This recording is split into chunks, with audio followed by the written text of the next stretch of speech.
கடினப்படுத்திக் கொள்ளாதீர்கள், மாறாக ஆண்டவரின் குரலை கேட்பீர்களாக. யோவான் எழுதிய நற்செய்தியிலிருந்து வாசகம். அதிகாரம் 8, திருவசனங்கள் 51 தொடக்கம் 59 வரை.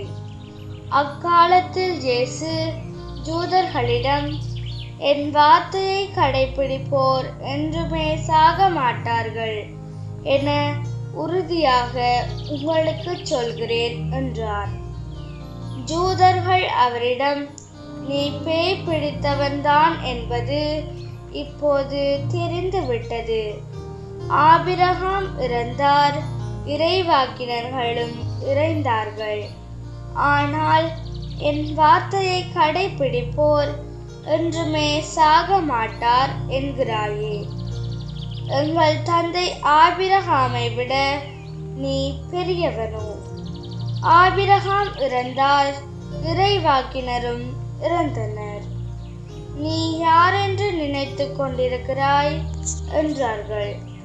இயேசு மறுமொழியாக, நானே என்னை பெருமைப்படுத்தினால் அது எனக்கு பெருமை இல்லை. என்னை பெருமைப்படுத்துபவர் என் தந்தையே.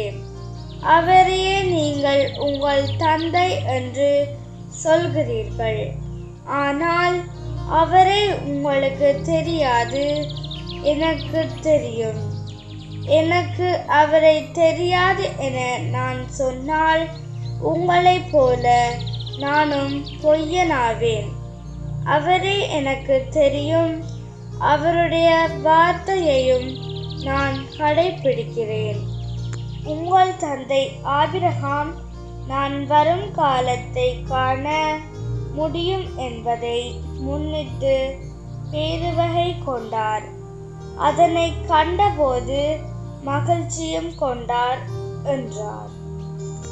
யூதர்கள் இயேசுவை நோக்கி, உனக்கு இன்னும் 50 வயது கூட ஆகவில்லை, நீ ஆபிரகாமை கண்டிருக்கிறாயா என்று கேட்டார்கள். இயேசு அவர்களிடம், ஆபிரகாம் பிறப்பதற்கு முன்பே நான் இருக்கிறேன் என உறுதியாக உங்களுக்கு சொல்கிறேன் என்றார்.